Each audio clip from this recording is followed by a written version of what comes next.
저는 개인적으로 우리 이제 좀 투자자님들 조금씩은 느끼고 계실 거예요. 물론 이제 주식을 투자하시고 보유하고 계신 분들 입장에서 보면 크게 주가가 많이 오른다는 체감을 못 하실 것 같은데 실제적으로 10월 이후부터는 이제 주식 시장이 약간은 이제 좀 분위기가 살짝 올라간 건 사실이거든요.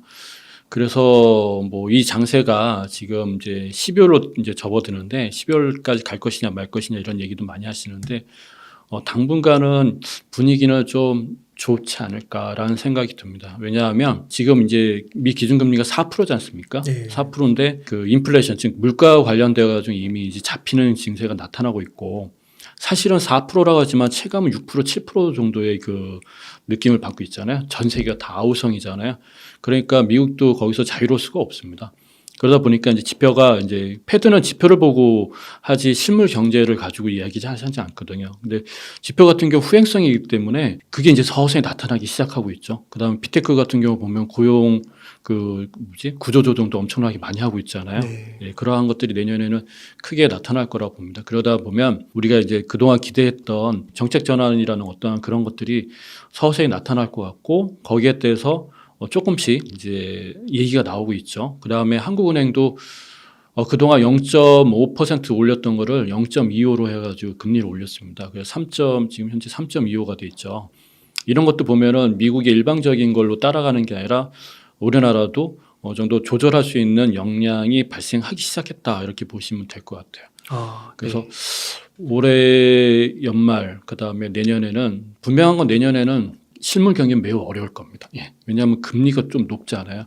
그러니까 금리가 다시 2%, 1% 시대라고 할 수는 없잖아요. 그러니까 높은 금리에서 계속해서 1년 더 갈 수 있거든요. 그러니까 실물 경제는 굉장히 좀 쉽지는 않다라는 얘기는 드리지만 주식시장은 오히려 이제 항상 늘 선반영이니까 진정이 이제 하락 국면보다는 이제 박스 국면으로 들어갈 것 같아요. 근데 대신 이런 거죠. 뭐냐면 변동성이 좀 클 것 같습니다. 왜냐하면은 기대치가 높지만 그러니까 이제 어느 정도 바닥 탈출은 한 것 같은데 이게 희망도 높아요. 근데 뭐냐면은 또 경기가 실물 경기가 안 좋기 때문에 조금만 뭐가 문제가 발생하면 바로 이제 그 매물 출현이 일어나거든요. 그러니까 이제 예를 들어 삼성전자 같은 경우가 5만 원에서 6만 원 간다. 그럼 6만 원에서 한번 쉬었다 가야 되고요.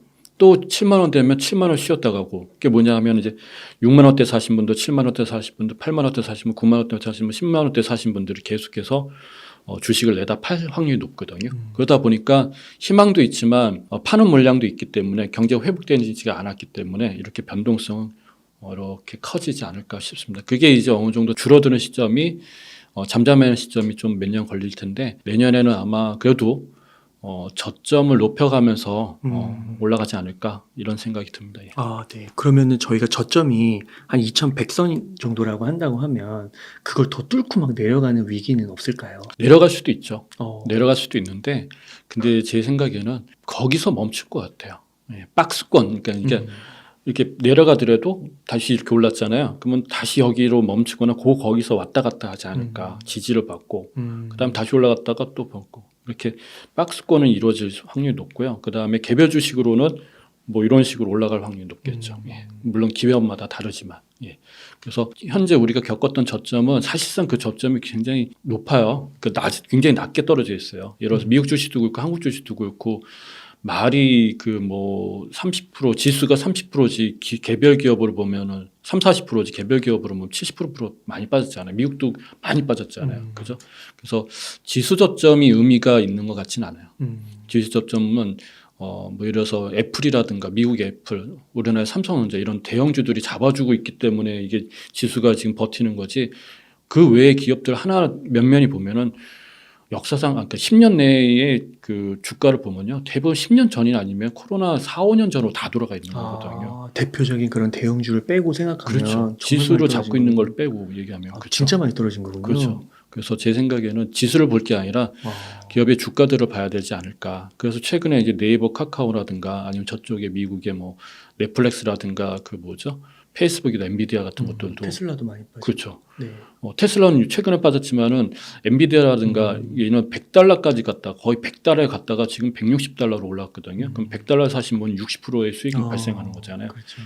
근데 떨어진 수익률을 보면 손실률 보면 어마어마합니다. 예, 우리나라 뭐 네이버, 카카오 다 그런 것처럼 근데 반등 여지도 굉장히 이제 워낙 과대하게 빠졌기 때문에 올라가는 거기 때문에 저는 개인적으로 봤을 때 바닥은 탈출한 것 같아요. 지수는 더 떨어질 수 있어요. 왜냐하면 애플이라든가 그러니까 초대형주들이 지수를 잡고 있었거든요. 사실은요.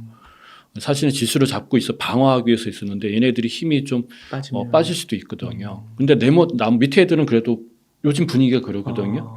삼성이라든가 애플 같은 게 힘이 좀 버거워요. 근데 밑에서는 이제 좀 너무 빠졌으니까 서서히 고개 들고 있지 않습니까? 그렇구나.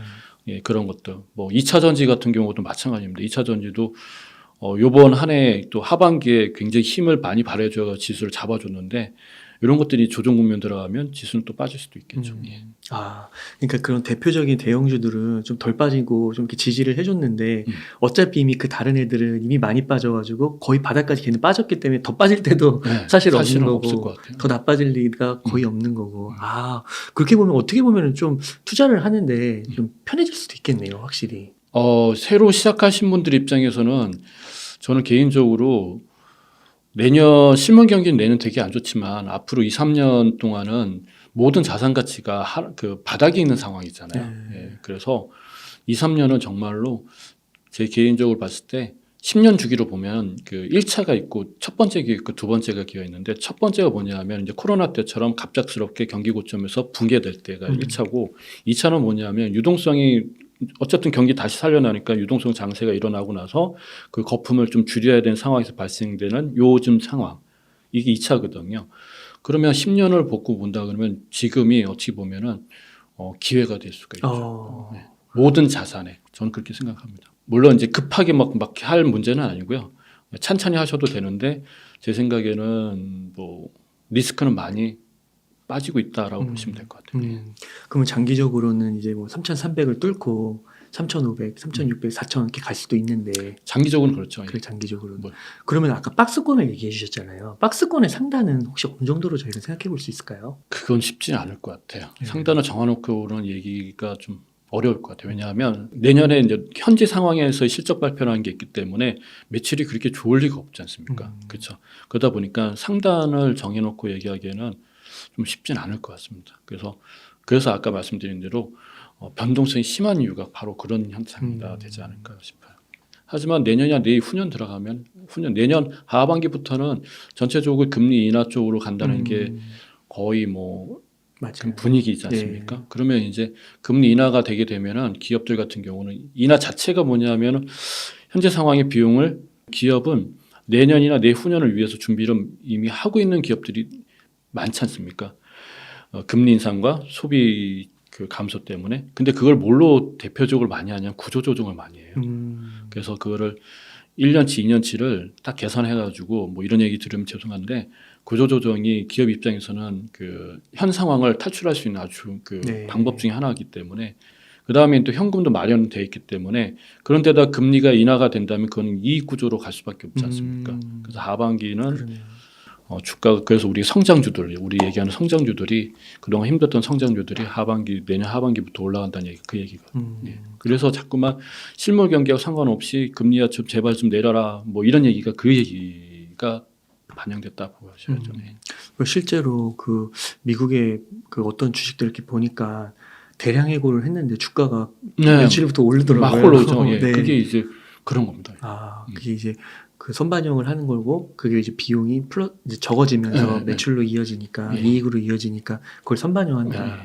기업들은 이제 다 대처하죠. 내년 가서 대처하는 기업들은 사실 그거는 문제가 있는 거잖아요. 그러니까 미리 대처를 많이 하죠. 그러니까 좋은 기업일수록 지금 사는 거네요.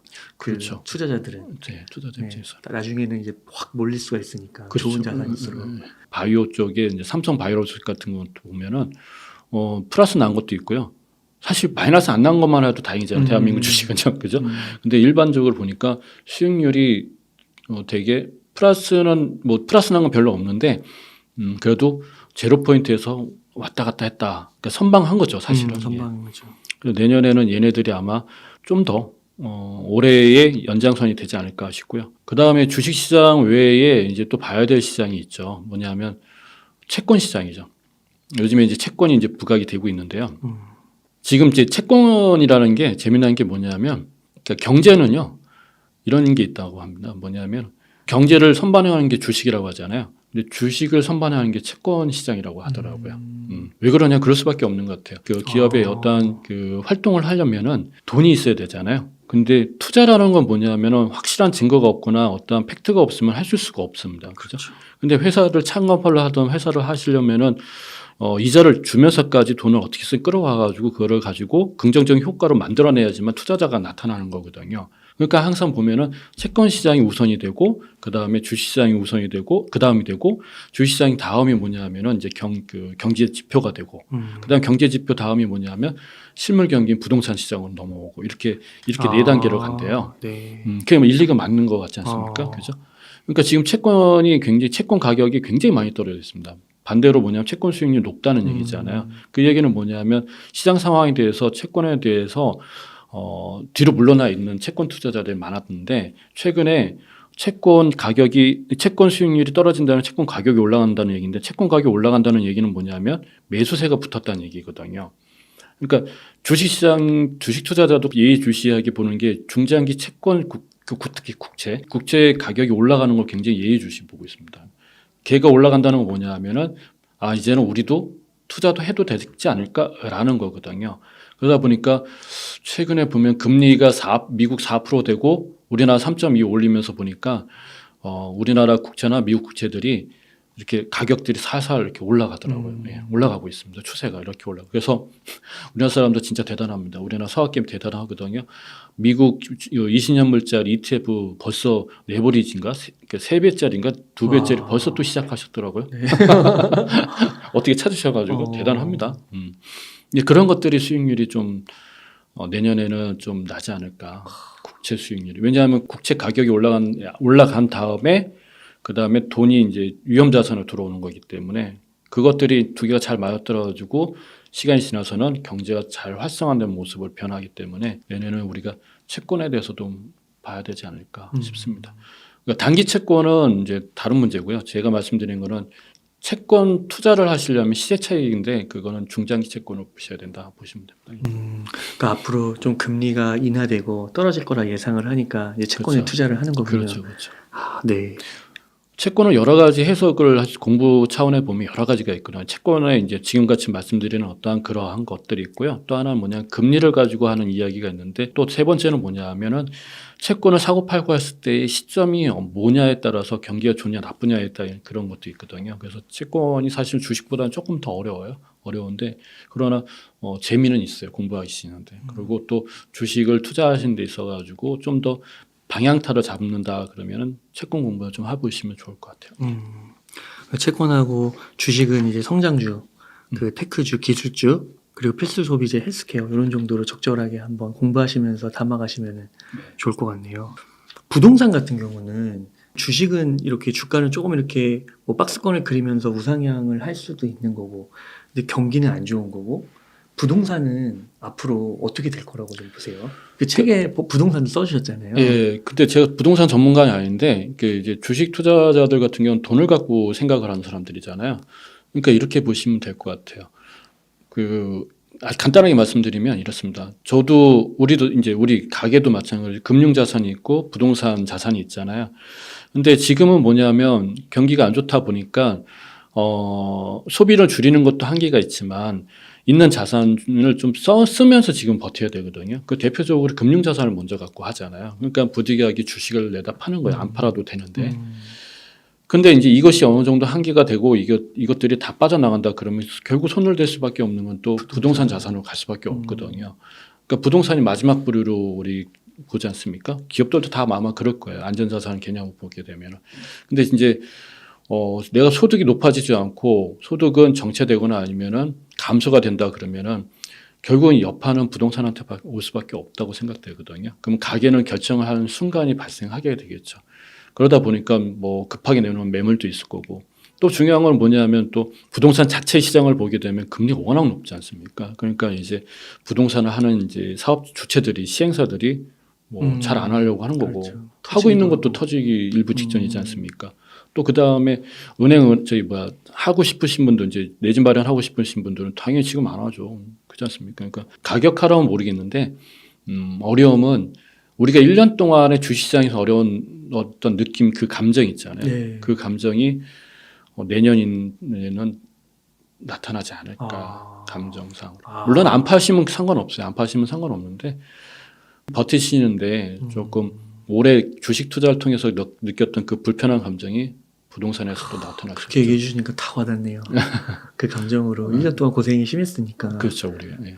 그럼 그게 원래 주식 투자랑 부동산 사이클이랑 이게 좀 다른 건가요? 저는 전문가가 아닌데 부동산 쪽 전문가가 아닌데요. 거의 얘네들은 부동산은요. 이게 경기가 성장이 돼야지만 이게 올라갈 수 있는 팩트를 주식도 마찬가지잖아요.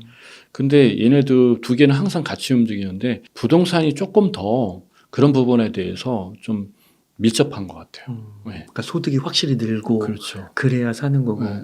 이제 이 주가는 그 전에 네. 이미 올라가는 그렇죠. 거고. 예, 맞습니다. 그래서 인플레이션 시대에는 두 가지가 확실히 맞거든요. 인플레 자산이 주식하고 부동산이 맞는데 이제 앞으로는 이제 착한 인플레이션이 아니라 좀 이제 나쁜 인플레이션 시대로 가고 있기 때문에 나쁜 인플레이션의 저성장에서 보면은 부동산이 가장 타격이 크다고 하더라고요. 예, 주식은 그래도 버텨요. 버티는데 그럼 성장이 되면 나쁜 인플레이션 시대에도 경제가 성장이 되면 또 부동산 가격은 또 올라가게 돼 있거든요.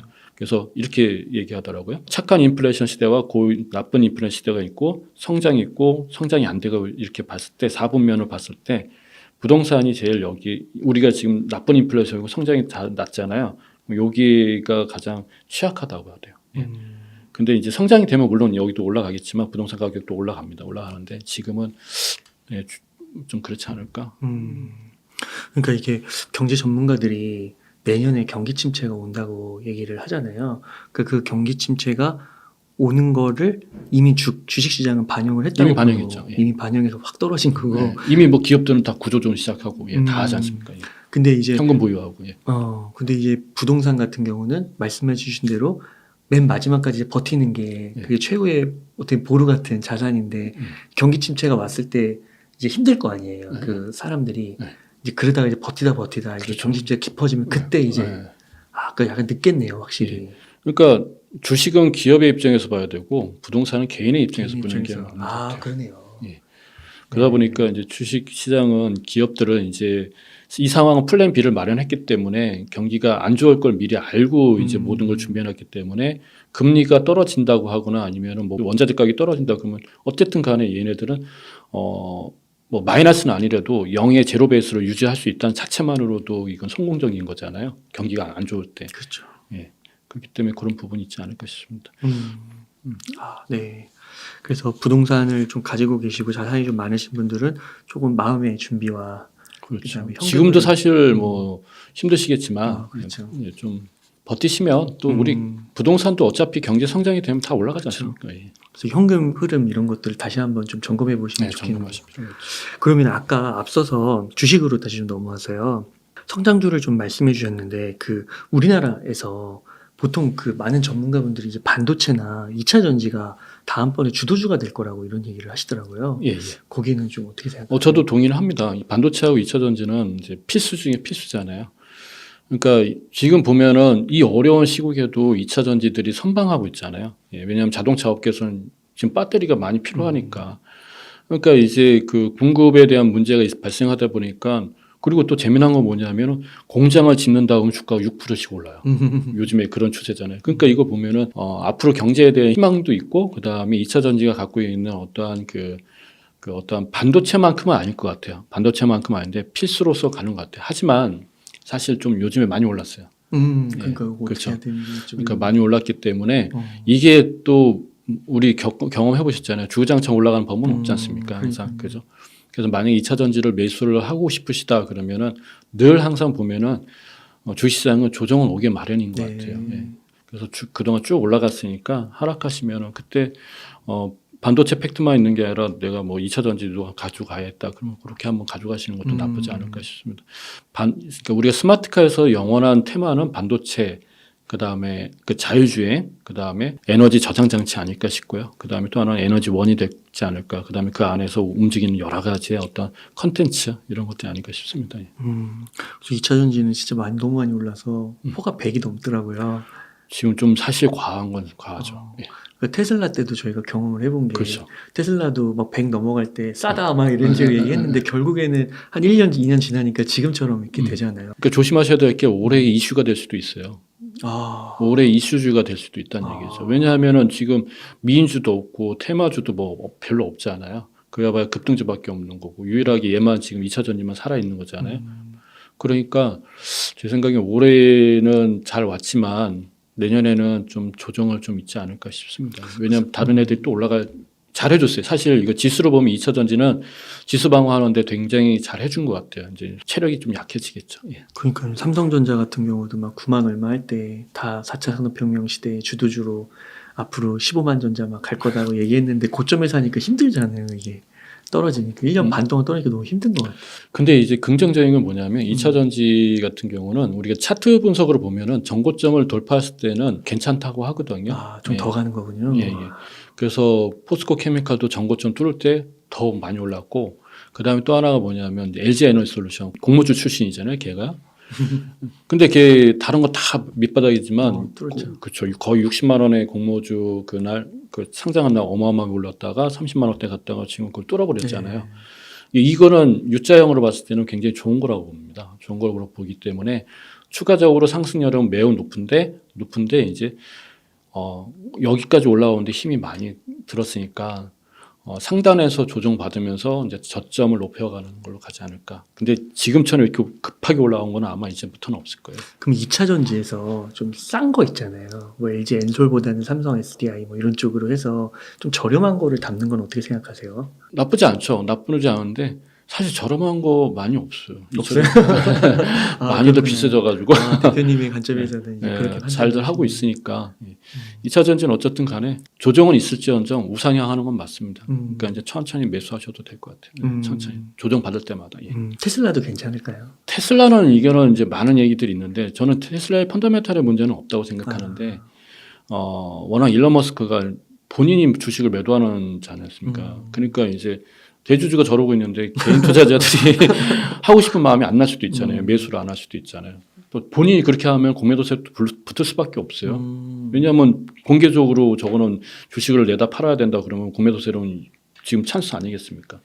그러니까 이게 참 안 좋은 건데 길게 보면 테슬라 갖고 계신 분들 입장에서는 불편하지만 아마 일론 머스크가 좀 싫을 텐데 큰 문제는 되지는 않을 것 같아요. 그러니까 뭐 170불인가 빠진 다음부터 급등하더라고요. 예, 또 그렇죠. 며칠 전에 8% 막 또 오르잖아요. 또 또 그 다음에 테슬라 같은 경우는 미국 주식들의 장점이 하나가 있어요. 한국 주식하고 다른 점이 뭐냐면 한국 주식은 참 아쉬운 게 뭐냐면 다 분사를 해버리잖아요. 기업 가치가 떨어진다는 거는 주가 하락도 이루어지는 거잖아요. 근데 미국 주식들을 보면 미국 기업들을 보면은 품에 안고 있거든요. 품에 안고 있다 보니까 비상장, 그러니까 동생 아니면은 형제 기업들이 또 잘해주면 또 상장돼 있는 기업에 또 어떠한 시너지를 줘가지고 주가 상승에 반영을 해주거든요. 그러니까 테슬라도 상당히 많은 기업들이 지금 포진 그 비상장으로 있잖아요. 우주산 대표적으로. 그렇죠. 예. 에너지도 그렇고 뭐 안 하는 게 없지 않습니까? 그러니까 그러한 것들이 아직 그래서 사실은 반영돼가지고 주가가 막 400달러까지 간 것도 사실 맞아요. 근데 그러한 것들이 또 잠재적으로 있으니까 트위터도 뭐 나중에 수익이 좋다 그러면은 뭐 또 도움 받겠죠. 그래서 그러게요. 괜찮을 것 같아요. 예.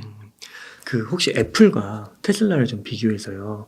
테슬라가 애플을 넘어서 시가총액 1위 기업이 될 것이다. 워낙 한 게 많잖아요. 성장성도 크고 거기에 대해서는 좀 어떻게 생각하세요? 저는 중장기적으로 보면은 맞을 수 있어요. 예. 그래요. 왜 그러냐면 우리가 빅5 말고 빅4로 보면은 지난 한 5년 동안의 빅4의 모습을 보면은 애플이 시가총액 1등 했지만 하여간 천재 이천점 어마어마한 숫자지만 그다음에 그러니까 얘네 4명이서 왔다 갔다 계속했어요. 같은 거의 비슷한 시총에서 왔다 갔다 하다가 시간이 한 몇 년 지났는데 이제는 압도적으로 애플이 1등이 됐지만 그런 일이 없으란 법은 없습니다. 그러나 영원한 강자가 될지 안 갈지 모르겠지만 1등 한 번은 찍을 수 있을지는 몰라요. 예, 저는 찍을 수 있다고 생각하거든요. 예. 물론 이제 호불호가 갈리겠지만 시간의 문제지. 근데 이제 만만치 않습니다, 애플. 미래 성장성이 있어서도요. 이렇게 보시면 되죠. 어느 투자님이 저한테 물어보신 것 중에 테슬라 왜 이렇게 변동성이 심하냐. 좋다고 하고 앞으로 성장성이 있는데 그러면 애플처럼 이렇게 안정적으로 갈 수 있지 않을까라고 물어보시는데 초기에는 관심하고 실적이 동시에 작동이 되면 변동성이 클 수밖에 없어요. 근데 실적은 없는 상태에서 관심만 있다 그러면 훅 올랐다 훅 빠지고 밑바닥 기지 않습니까? 근데 테슬라 같은 경우는 실적과 관심이 동시에 작동이 되고 있기 때문에 변동이 클 수밖에 없습니다. 근데 여기 지나잖아요. 그럼 관심보다는 실적 베이스로 가게 되면은 애플이나 MS처럼 이렇게 좀 변동성이 작아진 데 이렇게 가겠죠. 그렇기 때문에 이거는 테슬라 주식이 거쳐야 될 하나의 그 과정이라고 보셔야 돼요. 그래서 이게 이제 이게 스마트카가 이제 대중화되고 보편화되면 얘도 빅4처럼 이제 자연스럽게 가지 않을까 생각됩니다. 물론 이제 그때 이제 테슬라가 어떻게 하냐에 따라서 이제 1등을 한번 바라볼 수 있는 기회가 올 텐데, 네. 근데 제 생각에 애플 만만치 않습니다. 뭐 애플도 애플 카드 있고 그러니까요. 예. 애플 페이도 막 전 세계적으로 네. 확장되고 이러면 아무튼 테슬라는 그 펀더멘털의 문제는 좀 아니고 뭐 개인적으로 판단을 하셔야겠지만 지금이 그렇죠. 또 매수 기회일 수도 있는 거고요. 저는 그렇다고 생각합니다. 아, 그러세요. 네. 그러면 2차 전지는 좀 약간 비싼 구간에 있다라고 잠정적으로 결론을 내리면 반도체 같은 경우는 좀 예. 어떻게 보세요? 경기 민감주의 대표격이 뭐냐면 반도체주거든요. 우리 일상에 반도체 없이 살아갈 수 없는 게 하나도 없게 됐습니다. 사실은. 저도 몰랐는데 USB에도 반도체가 들어간다니 말 다 한 거지 않습니까? 네. 그러니까 결론 이제 경기가 성장이 되면 무조건 반도체주는 호황을 누릴 수밖에 없거든요. 뭐 지금의 이제 우리가 슈퍼사이클 그러는데 지금 바닥 구간인 건 분명한 것 같아요. 예. 그래요. 저는 반도체 경기 좋을 때 담는 것보다 경기 나쁠 때 담아야 되지 않습니까? 그죠? 예. 확실한 거는 경기가 좋아지면 반도체는 호황을 누리는 건 분명할 것 같아요. 예. 그럼 반도체를 좀 담을 때 이런 질문을 주시더라고요. 이게 삼성전자 주가가 너무 답답하니까 그리고 너무 변동성도 크고 이러니까 차라리 그냥 필라델피아 반도체 지수에 투자하는 거 그거에다 그냥 넣겠다. 그러면 이제 또 많은 기업들을 들어갈 수 있으니까 막 삼성전자 같은 경우는 막 이슈가 뭐 하나 있으면 중국 이슈 걸리고 미국 이슈 너무 맞습니다. 머리가 아픈 거예요. 그래서 그렇게 얘기하시는 분들이 있는데 어떻게 생각하세요? 그것도 괜찮은 것 같아요. 괜찮으신 예, 것 지수에 투자하시는 거, 업종 지수에 투자하시는 거 저는 이제 되게 좋게 보거든요. 같아요? 그러니까 내가 기업에 대해서 좀 자신이 없으시다 그러면 지수를 그러니까 이제 우리 이제 지수격인 것들 업종 지수라든가 뭐 코스피도 좋고 S&P도 나스닥 지수 투자하는 거 괜찮다고 생각합니다. 예. 그래서 반도체는 이제 바닥인 것 같으니까 조금씩 매수를 하는 게 오히려 좀 좋을 수 있다. 그리고 앞으로 안 들어가는 데가 없고 진짜 그 자동차에는 진짜 어마어마하게 들어가더라고요. 예, 어마어마하게 들어간다고. 그 수요만이라도. 예, 뭐 업계에서는 2,000개 이상 들어간다고 하잖아요. 그러면은 그게 다 삼성전자도 대표적으로 SK 하이닉스도 수혜를 받을 수 있는 건가요? 다 받겠죠. 그러니까 이제 반도체가 최고의 기술이 필요한 것도 있겠지만 낮은 사양의 기술이 필요한 것도 있거든. 뭐 내비게이션 같은 거라든가 뭐 이런 등등 많지 않습니까? 이게 모든 게 다 들어갈 수밖에 없어요. 그래서 가장 큰 수혜를 보고 있는 게 사실은 TSMC인 것 같아요. 예. TSMC는 고도의 기술을 갖고 있는 것만 생산해 주는 게 아니라 저가 제품도 다 해주고 있거든요. 최근에 워렌 버핏이 TSMC 안 했어요. 그죠? 네. 딱 매수했다잖아요. 그분 투자 시점이 바닥이었던 걸로 알고 있거든요. TSMC 반도체 대부분 바닥일 때. 그리고 대만 기업이잖아요. 예, 대만 기업을 투자했다는 것도 대단한 거죠. 그렇죠. 예. 전쟁 날 수도 있는 건데. 그분이 그렇게 안 본다는 거니까. 예. 그래서 저도 필라델피아 지수 하셔도 되고요. 예, 반도체는 글쎄 지금 괜찮지 않을까 싶습니다. 그럼 대표적으로 삼성전자를 지금 좀 담는다고 했을 때 6만 원 초반이잖아요. 얘가 어때 좀 올라갈 수 있을까요? 올라갈 수 있을 것 같은데요. 네. 그러세요. 네. 7만 원, 8만 원 막 이렇게. 아까 말씀드린 대로 이제 쉽게는 못 올라가는데 그 10,000원대 그 구간들이 꽤 매물이 되게 많아요. 쉽게 이걸 뚫기는 좀 쉽지 않지만 또 한 번 탈락받으면 이번에 보니까 5만 원, 6만 원 받을 때 한 번 탈락하면 쫙 올랐잖아요. 그리고 멈춰버렸거든요. 그 다음에 조정받다가 아마 또 올라가면 7만 원까지 가면 한 번 탄력받으면 훅 올라갈 거예요. 또 멈추거나 또 빠질 거고. 그러니까 이런 식으로 가지 않을까 싶습니다. 그 삼성전자는 한 번 오르면 진짜 무섭게 오르는 것 같아요. 이번에도 그냥 20%가 그냥 단번에 확 올라버리더라고요. 그렇죠. 지금 앞으로 장세가 이렇게 될 것 같아요. 이런 식으로. 네. 확 올랐다가 훅 빠지고, 확 올랐다가 훅 빠지고, 이렇게. 시장이 이제 방향을 잘 못 잡으니까 살려는 사람과 팔려는 사람이 동시에 이제 좀 힘겨루기가 있는 거죠. 올해는 뭐냐면은 팔려는 사람의 힘이 너무 셌던 거다. 뭐 봐야 되겠죠. 예. 삼성전자 대형주 같은 경우는 이제 외국인의 수급이 좀 중요하다 이런 얘기를 좀 하잖아요. 근데 외국인이 들어오려면은 환율을 또 봐야 된다고 하더라고요. 근데 환율이 지금 우리나라가 1,300원대 있죠. 네, 환율이 최근에. 1,300원대고 3.25고 만약에 12월에 FOMC에서 빅스텝으로 올리면 조금 더 벌어지는 거잖아요. 1.25로. 그럼 이렇게 벌어지면 안 좋은 거 아닌가요? 환율에는? 당연히 안 좋죠. 어. 왜냐하면은 돈이라는 속성이 뭐냐면은 이자를 많이 주는 대로 가는 게 속성이잖아요. 그러면 미국에 예금하는 게 낫지 한국에 예금하는 것보다는 그렇게 하는. 그러니까 이제 당연히 이제 우리도 안 올릴 수는 없고 같이 올리는 거거든요. 같이 올리는 건데 근데 최근의 상황은 조금 봐야 될 것 같아요. 이제 내년부터는 좀 달라지는 게 뭐냐면은 금리가 올라갈 수 있는 정점의 구간은 어느 정도 다 오고 있거든요. 각 나라마다 다 왔기 때문에 이게 만약 계속 올라간다 그러면 당연히 미국에다가 예금 금리가 높은 곳으로 돈은 갈 수밖에 없는 거니까 그거는 이제 이해가 되지만 이제 정점 구간에 왔기 때문에 이제는 뭐냐면은 이제 외국 기관 투자자 입장에서 보면은 한국이란 나라, 그러니까 미국을 제외한 달러를 갖고 있는 사람 입장에 보면은 달러 가격은 이미 많이 오른 상태고 한국 주식은 많이 싼 상태야. 그러면은 들어갈 만하죠. 그 이자 몇 프로 더 받겠다고 멈춰 있는 것보다는 환율도 한 차익을 볼 수 있고 가격도 싸. 그래서 최근에 들어오지 않나 싶습니다. 네. 그 금리의 피크 네. 거기 나왔으니까 네, 더 어느 정도. 올라간다는 아니라 예. 만약에 더 벌어진다고 하면 당연히 더 빠지는 거죠. 계속 빠지는 거죠. 그러면. 그럴 필요가 없이 뭐 우리나라 들어올 필요가 없잖아요.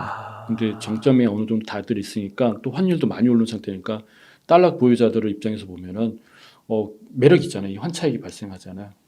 그래서 이때 들어와가지고 이만큼 먹을 거고 기본 갖고 가는 거죠. 그다음에 주가는 하락됐고 그러니까 1+1이 되죠.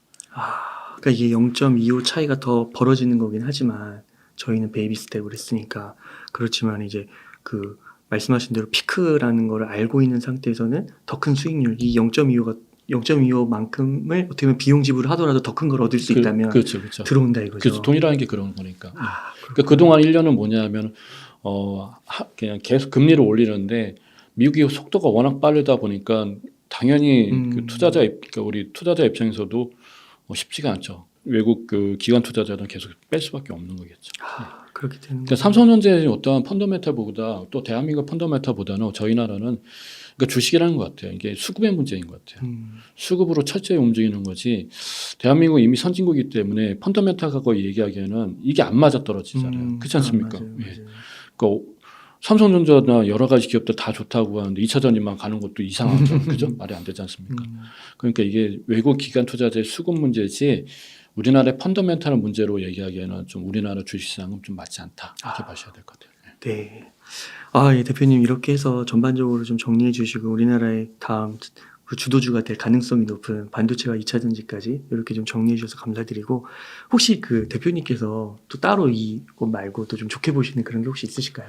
저는 내년에는 금에 대해서도 한번 관심을 가져야 되지 않을까. 금. 왜냐하면 지금 금값이 많이 올랐다가 지금 많이 빠진 상태거든요. 국내 금값은 국제 금값은 이렇게 돼 있는데 국내 금값은 올라가 있어요. 이게 이유가 뭐냐면 저도 공부하다 보니까 알게 됐는데 이게 우리나라 금값은 달러 가치까지 포함되어 있더라고요. 달러가 상승분까지 여기 반영돼 있어서 국내 금값이 올라가 있거든요. 근데 국제 금값은 하락 추세였거든요. 우리나라 금값은 비싼 추세였고요. 그러니까 달러 환승분, 그러니까 상승분 때문에 그런 건데 뭐 이건 다 떠나고 그 국제 금값 전체적 분위기를 보면은 금이라는 건 안전자산의 대표격이잖아요. 경기가 안 좋을 때. 근데 그게 효과를 못 받게 된 거는 뭐냐면 예금 금리가 그거를 대체를 해주고 있고 4% 5%짜리가 저쪽에서 그것도 미국이라는 데서 대기하고 있잖아요. 그 다음에 전 세계 사람들이 자국에는 2% 3%밖에 안 되는 저쪽은 4% 5%라니까 전 세계 돈들이 다 저쪽으로 미국으로 가잖아요. 그러니까 달러가 강세가 된 거잖아요. 그러니까 1+1이 지금 이루어졌잖아요. 그러다 보니까 금값이 원래는 올랐었다가 올해는 금값이 떨어지는 게 저쪽이 더 안전하다 보니까 수익도 괜찮고 하니까 금값은 하락하고 저쪽만 계속 넘어갔던 거죠. 근데 내년에 조금 다르지 않을까 싶은 겁니다. 왜냐하면 여러 가지 금값이 올라가는 데는 여러 가지 이유가 있겠지만 저는 그 이유보다는 이런 것 같아요. 뭐냐면 경제가 안 좋아지게 되면 화폐 자산보다는 어떠한 금자산이 더욱더 효과를 발휘하는 게 아닌가 싶거든요. 과거도 그랬고 금리는 높고 그 다음에 또 뭐 있지? 환율은 높고 내년에 확 떨어질 계획은 없잖아요. 금리가 일단 높은 상태에서 서서히 빠진 거고 환율도 이제 서서히 빠질 거고 이런 상황이라 그러면 재정적으로 부담스러운 나라들이 한두 나라가 아닐 거란 얘기죠. 내년 확 떨어지면 모를까. 그러면 이 버틸 수 있는 나라가 있고 못 버틸 수 있는 나라들이 있잖아요. 그럼 그 버티는 과정에서 버틸 수 있게끔 해주는 장치가 자국의 경제 성장이 월등히 높지 않으면 안 되거든요. 근데 그런 나라가 지금 없죠. 거의 없지 않습니까? 그러면 이 상황을 어떤 재정적인 문제가 도래됐을 때 이걸 막을 수 있는 방법이 뭘까라고 생각한다 그러면 금이 되지 않을까 싶습니다. 예, 금. 그 실물 경제의 어려움을 금으로 퉁치는 거죠. 금으로 네. 그쪽으로 가는 거군요. 심리가. 우리 IF 때 그렇게 어려울 때 금으로 퉁쳐버렸잖아요. 실물 경제 진짜 어려웠을 때잖아요. 네. 그러니까 금으로 가는 거군요. 네, 돈을 갚으다 하니까 우리가 금으로 해서 갚아버렸잖아요. 예. 그렇죠. 왜냐하면 금의 가치는 미래 가치도 반영되어 있는 게 있으니까. 근데 화폐 가치나 자국의 어떤 자산의 가치는 상대적으로 떨어져 있잖아요. 그래서 요 최근에 금값이 지금 살살 찍고 올라가는데 이게 바닥이 될지 아닐지 모르겠지만 이렇게 반등을 하게 된 계기가 물론 금리 인하에 대한 어떤 그런 기대치도 있어서 올라간 것도 있겠지만 또 하나는 뭐냐면 금리 인하 때문에 올라간 기대치도 사실 있어요. 근데 저는 그거보다는 이 부분이 좀 더 세지 않을까. 뭐냐면 각국의 중앙은행들이 금을 사재기하기 시작했다는 그런 기사들을 좀 중국, 봤거든요. 러시아가 엄청 산다고 그러더라고요. 예. 얘네들은 통계로 이렇게 얘기를 안 한대요. 근데 대표적으로 터키 이제 이름 바뀌었지만 터키나 아니면 이런 중남미 국가들 대부분 경제가 조금 체력이 약한 국가들이 지금 그 금들을 많이 사재기를 최근 들어서 이렇게 하고 있다는 얘기가 기사 보니까 나오더라고요. 네. 예. 그래서 내년에는 아마 금도 왜냐하면 경기가 안 좋으니까 우리 기대치 이상으로 주가가 올라갈 일도 없고 예. 그러다 보면은 과거에 10년 전에도 좀 비슷한 사례가 있었는데요. 예. 요 경기가 안 좋을 때는 그런 금값도 다시 재상승하지 않을까라는 생각이 듭니다. 예. 만약에 대표님께서 지금 한 1억 정도가 있으면 어떻게 금까지 포함해서 포트폴리오를 꾸리시겠어요? 저는 70%는 이제 50에서 70%는 주식시장에 가는 게 맞는 것 같고요. 1억이라 하면 30에서 50%는 요즘 예금도 괜찮으니까 1년짜리로 5% 받으시면 되죠. 뭐 요즘엔 8%짜리 원정 뭐 예금하러 다니신다는 분도 있잖아요. 맞아요. 높을 때 어차피 또 금리는 또 떨어질 수도 있으니까 이렇게 기회가 있으니까 그런 것도 하시고 그 다음에 이제 아까 말씀드린 대로 뭐 채권에도 한번 관심 가지시고 그 다음에 원자재죠. 예, 금 같은 이런 것도 괜찮을 것 같고 에너지주는 모르겠습니다만은 이제 이런 것도 괜찮을 것 같고 저는 우리 투자님들한테 이런 것도 한번 봐야 될 게 일본 주식도 괜찮을 것 같아요. 일본 주식도 우리나라 사람 입장에서는 환율이 많이 유리하거든요. 저희 나라 입장에서는요. 근데 일본 주식 같은 경우 그 희한한 게 뭐냐면 걔네들은 잘 안 빠져요. 왜냐하면 중앙은행이 주식을 대신 사주고 있거든요. 그러다 보니까 또 이런 기업들이 우리나라처럼 뭐 이렇게 성장 위주의 기업들이 아니라 대부분 다 무거운 기업들밖에 없어요. 그러니까 또 이제 배당도 괜찮은 것 같고 주가 수익률도 뭐 우리처럼 뭐 변동성 있고 뭐 드라마틱하진 않아요. 네, 이게 좀 이렇게 평탄하거든요. 거기서 또 배당도 한 3%대 나오고 그런 측면에서 보면은 나쁘진 않을 것 같아요. 일본도 어차피 경제 성장은 우리도 경제 성장이 잘 돼야 되지만 그 나라도 경제 성장이 잘 돼야 되는 거니까 저는 그렇게 팩트를 이렇게 올해를 뺀 작년까지는 주식에만 모두가 다 갔잖아요. 성장주만 막 갔잖아요. 그러니까 내년에는 물론 이제 돈 있으신 분들 지금 현재 올인돼 있으신 분들은 어렵지만 이제 새롭게 1억이 돼 있으시다 그러면은 주식에는 성장주하고 그 다음에 뭐 경기방어주도 같이 섞어 놓으시고 그 다음에 일부의 자산을 가지고는 아까 말씀드린 여러 팩트로 이렇게 뿌려 놓으시면 내년 같은 경우 좋은 포트폴리오가 되지 않을까 싶습니다. 네. 예, 저희 같은 경우는 이제 버텨야죠. 예. 네, 풀리 들어가신 분들은 이제 앞으로 상승장이 올 수 있기 때문에 버텨야 되는 거고 지금 팔면 너무 늦은 거고. 그러면 그렇죠. 네. 쉽지 않은 거죠. 대표님 혹시 뭐 끝으로 하고 싶으신 말씀, 강조하고 싶으신 말씀 있으실까요? 올해 참 저희가 일방적으로 이렇게 하락한 거를 우리가 경험했는데요. 내년에는 두 가지로 분리해서 보셨으면 좋겠어요. 실물 경제하고 우리가 이제 금융시장이죠. 금융시장하고 좀 다릅니다. 그래서 금융시장은 어느 정도 이제 바닥이라는 게 드러난 것 같고요. 그 다음에 이제 변동성은 있지만 그래도 좀 올라갈 것 같으니까 뭐 내년에는 또 아까 말씀드린 여러 가지 이제 섹터들이 또 그동안 올해는 그런 섹터들도 하나도 안 나왔는데 이제 내년부터는 하나하나씩 나오는 거니까 올해 분위기보다는 조금 나은 분위기가 이루어질 것 같고요. 다만 이제 실물 경기는 안 좋겠죠. 근데 이거를 같은 선상에서 이렇게 대입시키지 말아주셨으면 좋겠다. 얘는 얘고 얘는 얘다 이런 식으로 분리하셔서 보시면은 좋지 않을까 싶습니다. 같이 보게 되면은 뭐 헷갈리는 거죠. 너무. 그렇죠. 팔고 싶고 맞아요. 팔지 말아야 되는데 맞아요. 한 1년만 더 참으면 될 거 이런 거 있지 않습니까? 맞아요. 또 하나는 뭐냐면은 금융시장에 대해서 관심도 안 갖게 되고 지금 저쪽에서 뭔가 이루어지고 있는데 그러니까 이걸 좀 분리해서 보실 수 있는 좀 마음의 준비를 하셨으면 좋겠습니다. 올해는 일방적으로 저희가 실문 경기 올해는 나쁘지 않았어요. 나한테까지 오진 않았단 말이죠. 근데 올해는 금융자산에 대한 것만 왔잖아요. 그러니까 내년은 그게 아니라 금융자산은 좀 크게 올라가는 게 아니라 조금씩 변화가 있는데 좋은 변화가 있는데 크게 느끼지 못하실 거예요. 하지만 실문 경기는 크게 오실 겁니다. 그러니까 분리를 해서 내년에는 좀 분리하신 마음을 갖고 하시면 좀 내년에 좀 좋은 기회가 되지 않을까 싶습니다. 정말 맞는 것 같습니다. 그 실물 경제 사이클하고 이 금융 투자 사이클하고 이게 다를 수 있다는 거가 정말 정말 중요한 포인트 같습니다. 그래서 진짜 지금 투자를 해놓으신 분들 또 내년에 또 실물 경제가 어려워지고 이러시면은 또 진짜 막 내다파실 수도 있고 금방 포기할 수 있는데 이걸 잘 구분해가지고 준비하시는 게 굉장히 그렇죠. 지혜롭게 대처하시면 필요하지 않을까. 물론 자금이 필요하신 분들이야 뭐 파셔야 되겠지만 그 파는 기회도 아마 좀 좋은 기회들이 있으니까 덜 손해 보는 구간에서 뭐 자본을 필요하신 분들은 그렇게 하시고 그리고 굳이 뭐 내가 팔지 않아도 되겠다 생각하신 분들은 버티시면서 가셔도 되고요. 그러니까 내년에는 여러 가지 상황들이 올해만 같지는 않을 거라는 걸 말씀드리고 싶습니다. 네. 금융시장 같은 경우 특히. 네, 감사합니다. 대표님 오늘 인터뷰 한 이 정도에서 마무리도 괜찮으실까요? 네. 이렇게 해서 주식 투자와 머니사이클의 저자이신 안동훈 대표님을 모시고 이야기를 나눠봤습니다. 긴 시간 동안 유익한 이야기 많이 나눠주셔서 감사의 말씀드립니다. 오늘 고생 많으셨습니다. 고맙습니다. 예.